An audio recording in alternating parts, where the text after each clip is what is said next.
ونصلي على رسول الكريم. أما بعد أعوذ بالله من الشيطان الرجيم. بسم الله الرحمن الرحیم. ہمارے محترم Pakistan supreme court bar association کے صدر عبداللطیف افریدی صاحب، پاکستان بار کونسل کے اراکین اور ملک کے تمام صوبائی کونسلز کے وائس چیئرمین، ایگزیکٹو کمیٹیز، ملک بھر کے ایسوسیشن کے صدور، جنرل سیکرٹری، میرے سامنے بہت محترم وکلاء صاحبان، میرے عزیز ساتھیوں، بھائیوں، محترم بہنوں اور الیکٹرانک پرنٹ میڈیا کے ساتھیوں، سب سے پہلے میں اپنی طرف سے پاکستان بار کونسل کی طرف سے آپ سب کا بہت مشکور ممنون ہوں، اور آپ ملک کے دور دور علاقوں سے بلوچستان کوٹا سے تشریف لائے ہیں، سندھ سے کراچی سے تشریف لائے ہیں، پنجاب سے تشریف لائے ہیں اور پختونخوا کے دور دراز علاقوں سے تشریف لائے ہیں. میں آپ کو خوش آمدید کہتا ہوں. آپ لوگوں کا بہت بہت شکریہ، اور خصوصاً پختونخوا کے وکلاء کا بہت مشکور ہوں، اور مجھے ایسے نوجوانوں پر فخر ہے کہ آج انہوں نے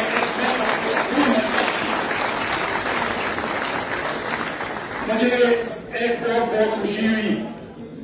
آپ کے اتحاد، آپ کی محبت اور آپ کے خلوص کو سلام پیش کر رہا ہوں. اور ہمارے وکلاء کے پاس صرف ایک ہی ویپن ہے، وہ آپ کی خلوص، آپ کے اتحاد اور آپ کی محبت، جو آج آپ نے اس کا مظاہرہ کیا. اس کے بعد میں لطیف ڈارا کا اور اس کی کیبنٹ کا خراج تحسین پیش کرتا ہوں کہ انہوں نے آج سپریم کورٹ میں مکمل اقدار کی، اور انہوں نے جو مظاہرہ کیا، غلط کیا، میں ان کے سلام پیش کرتا ہوں. ساتھ یہاں پر ہمارے پشاور ہائی کورٹ کے صدر بلاول صاحب نے 25 ستمبر کو پشاور میں اسی طرح کنونشن کا اعلان کیا. ہم انشاءاللہ ان کے ساتھ ہیں. میں اپنی طرف سے پاکستان بار کونسل کے اراکین کی طرف سے آپ سب کو پشاور آنے کی دعوت دیتا ہوں. انشاءاللہ آپ آئیں گے. عزیز ساتھیوں، یہاں پر میں جب دیکھتا ہوں تو بہت سینئر وکلاء صاحبان ہیں، اور وہ مختلف اوقات میں وکلاء کے نمائندہ رہ چکے ہیں. میں ان سے بھی معذرت کرتا ہوں کہ وقت کی کمی کی وجہ سے ان کی باتیں ہم نہ سن سکے، لیکن ان کے رہنمائی میں ہم اس کاروان کو آگے انشاءاللہ بڑھاتے رہیں گے. یہاں پر صرف سپریم کورٹ کی تعیناتی اور ہائی کورٹ کی صرف یہ مسئلہ نہیں ہے، مسئلے بہت زیادہ ہیں. اور میں رات کو وائٹ پیپر دیکھ رہا تھا جو پاکستان بار کونسل نے ایشو کیا تھا، تو حقیقت میں پاکستان کے قیام سے لے کر اب تک ہمیشہ جوڈیشری میں ایسے جج صاحبان رہ چکے ہیں کہ انہوں نے ہمیشہ ملٹری رول کے ساتھ اور ان کے ساتھ دیا ہے. جس طرح میرے ایک ساتھی نے کہا یہاں پر کہ 1954 میں جب اس وقت کے گورنر جنرل نے کنسٹیٹیوشن اسمبلی کو توڑ دیا، تو پھر وہی مطلب چیف جسٹس محمد منیر نے ان کو ساتھ دیا اور ان کے ایک غیر آئینی کام کو قانونی شکل دے دیا. اور یہ سلسلہ آتا جا رہا بھی ہے. یہ ان کا 1997 میں بھی ہم نے دیکھا، 2007 میں بھی ہم نے دیکھا. تو صرف یہ عدلیہ کی آزادی کی بات نہیں ہے، اس سسٹم کی بات ہے. ہمیں اس سسٹم کو تبدیل کرنا ہوگا. صرف ایک جج سے آنے جانے سے فرق نہیں پڑتا ہے. جس طرح ملک میں आईन की पासदारी के लिए, जमहूरियत के इस्तेहकाम के लिए, कानून की बालादस्ती के लिए और बुनियादी हुकूक की तहफ़्फ़ुज़ फराहम करने के लिए एक आजादिया, एक आजाद अक्ले की जरूरत होती है।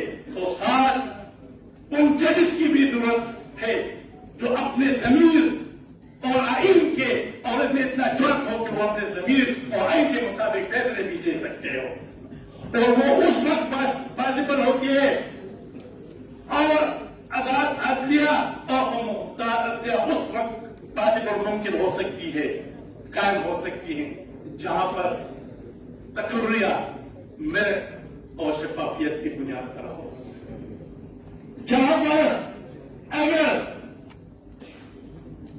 तकर्रिया मेरिट पर न हो और वो किसी इदारे के कहने पर की जाती है, जो आज हो रही है, ये इस कन्वेंशन का और हमारे तहरीक का जो बुनियाद है वो ये कि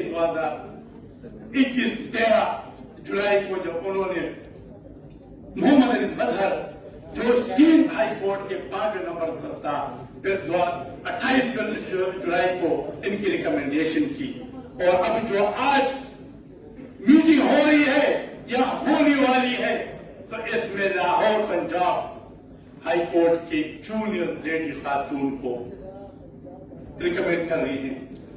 हमें कोई इतराज नहीं है, हम किसी जज के खिलाफ नहीं है, हम किसी इदारे के खिलाफ नहीं है, हम किसी शख्सियत के खिलाफ नहीं है। तो क्या आज मैं पूछ सकता हूं कि जहां पर आपने सीनियरिटी की वायलेशन की है, तो फिर उस वक्त मदद जुडिशरी क्या हाल हुई है जो हो रही है? मैं पूछता हूं कि आप कहते हैं आप आए हैं, तो प्रेसिडेंट ये है, मिसाल ये है कि जब सुप्रीम कोर्ट की तकरीर के लिए तो सबसे पहले चीफ जस्टिस ने सीनियर आदमी को देखते हैं, और ये हुआ मिसाल है। तो अब मैं ये कहता हूं कि अब जो हक है वो इस्लामाबाद हाई कोर्ट के चीफ जस्टिस अब्दुल्लाह का हक बनता है। अगर आप कानून की बात करते हैं तो हमें कोई ऑब्जेक्शन नहीं है, तो फिर खातून की जो हक बनती है तो पेशावर हाई कोर्ट की नुसरत इलाही का हक बनता है। लेकिन मुझे ये पूरा रही है, मुझे ये पूरा रही है कि सुप्रीम कोर्ट में हुकूमत की रियासत इदारों की बी टीम बन रही है, और ये बी टीम हुकूमत की जो बन रही है उनके साजिश क्या है, वो उससे अपने मर्जी के फैसले लेंगे, और खासकर पर हमारे जस्टिस कालिफाइड ईसा का केस को मतलब दोबारा करेंगे। लेकिन याद रखें चीफ जस्टिस साहब, आपके 6-5 महीने होंगे, मैं आप एक बार फिर गुजारिश करता हूं कि निकल जाए इनसे। अगर आपकी कोई ज्यादा कमजोरी हो उसको भी छोड़ दे, आप उपरा की तारीफ को सपोर्ट करके ये गलत फैसले वापस ले, ये गलत अहकाम वापस ले, ताकि हमारे जो मतलब जिसके लिए हमने कुर्बानी दी है ताकि हम उस मंजिल को पहुंच सके।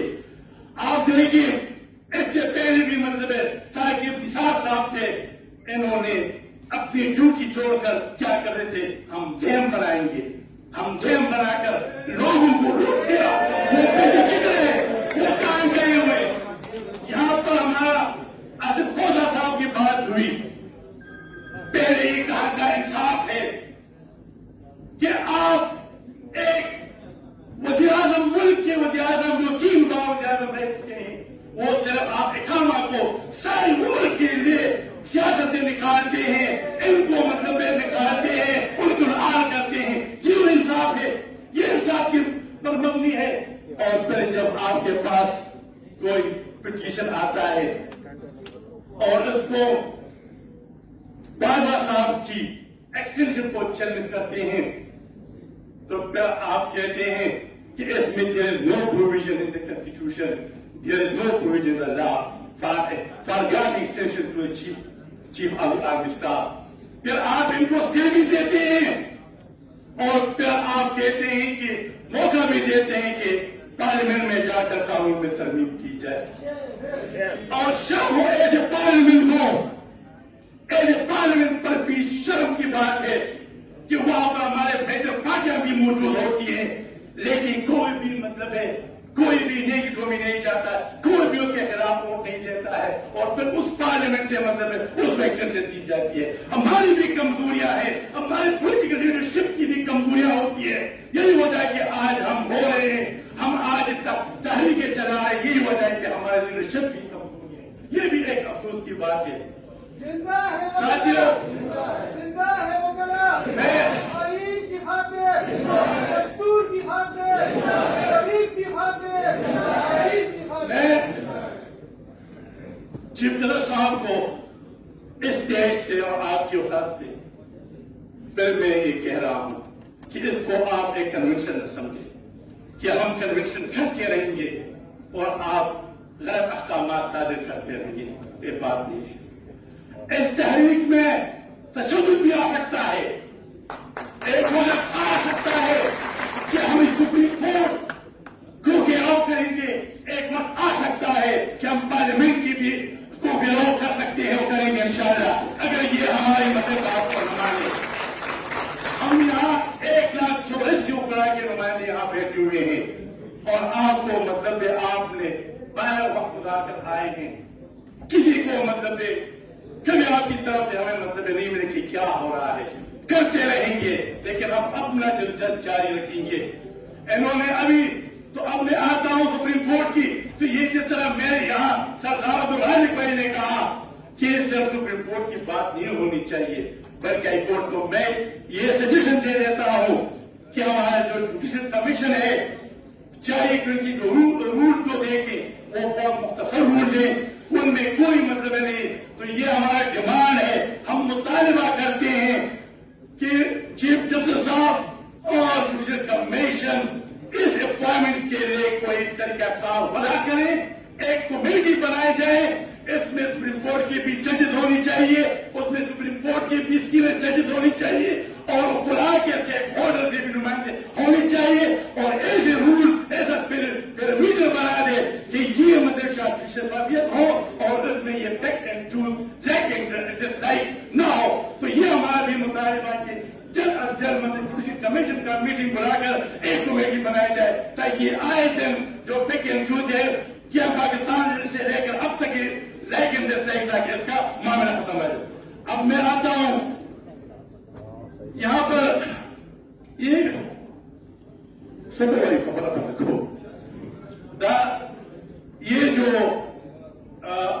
लीगल पिटीशन बारकोर्स एक्ट 1973 में जो हुकूमत ने बिल पेश किया और इसमें 5D सेशन का इजाफा करना चाहती है, तो मुझे असेंबली से एक लेटर मिला और मुझे इन्वाइट किया उस स्टैंडिंग कमेटी लैंड जस्टिस और इसमें वही चेयरमैन है ये सत्या यहाँ पर ये जो उनका अमेंडमेंट है। तो आप यकीन जाने मैं और पर कहता हूं कि ये एजेंडे पर था लेकिन उनको डिस्कस नहीं किया गया था। जब मुझे पता चला तो मैंने खत लिखा सेक्रेटरी सेनेट को और सेक्रेटरी नेशनल असेंबली को कि भाई ये एजेंडा पर था लेकिन उस दिन उस पर डिस्कशन नहीं हुई है, लिहाजा ये आप गलत कर रहे हैं, इसमें हमारी ओपिनियन नहीं है। तो वो मुझे लेटर भेजा कि उस वक्त मुझे आप चले गए तो हमने इसको डिस्कस कर लिया। क्या ये कानूनसाजी इस तरह होती है? एक कानूनसाजी आप चुपके करते हैं तो हम इस अमेंडमेंट को नहीं मानते हैं, नहीं मानते हैं।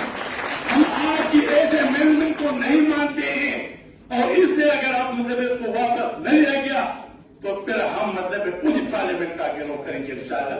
और मैं उन मेजर पार्टियों के अरकान को रिक्वेस्ट करता हूं कि आप इनकी वाप को मुखालिफत कर ले।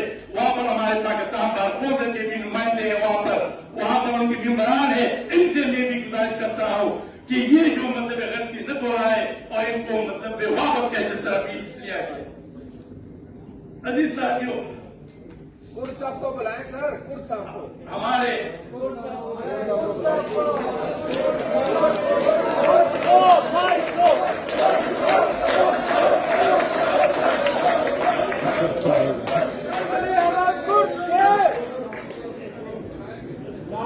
دیتا ہے.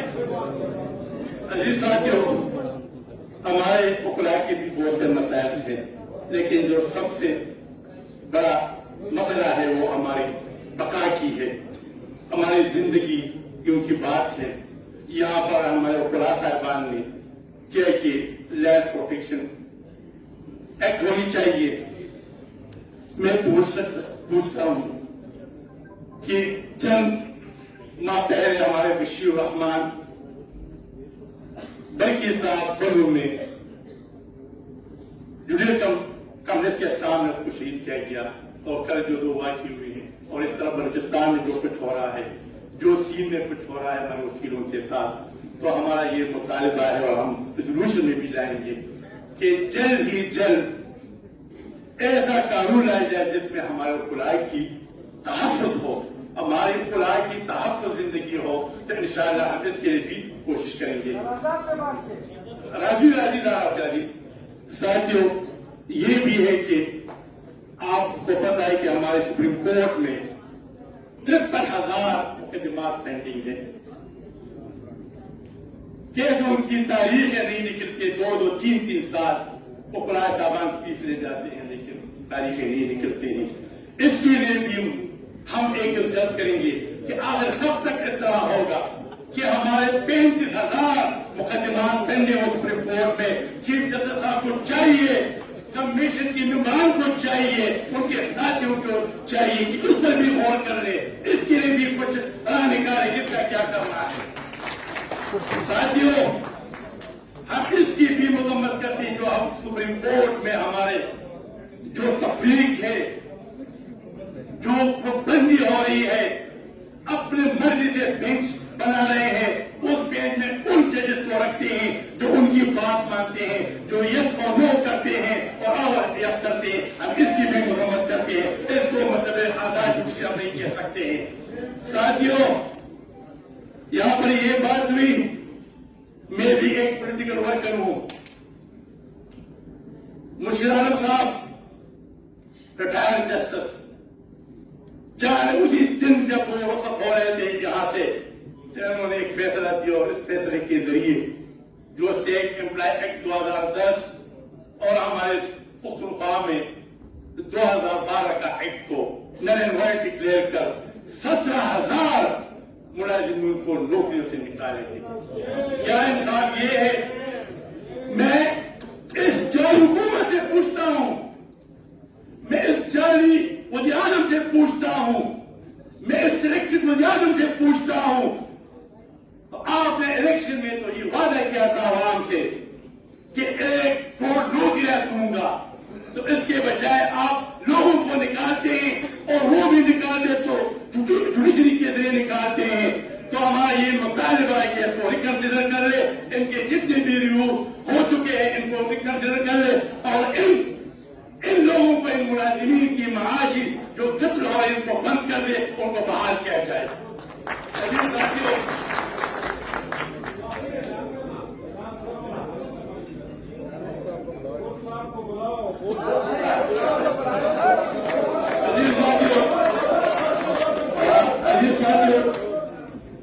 آخر میں ایک بار پھر میں آپ سب کا بہت مشکور ہوں، لیکن میں زیادہ سے نوٹ میں لانا چاہتا ہوں کہ صرف یہ کنونشن کرنے سے بھی نہیں ہوتا ہے.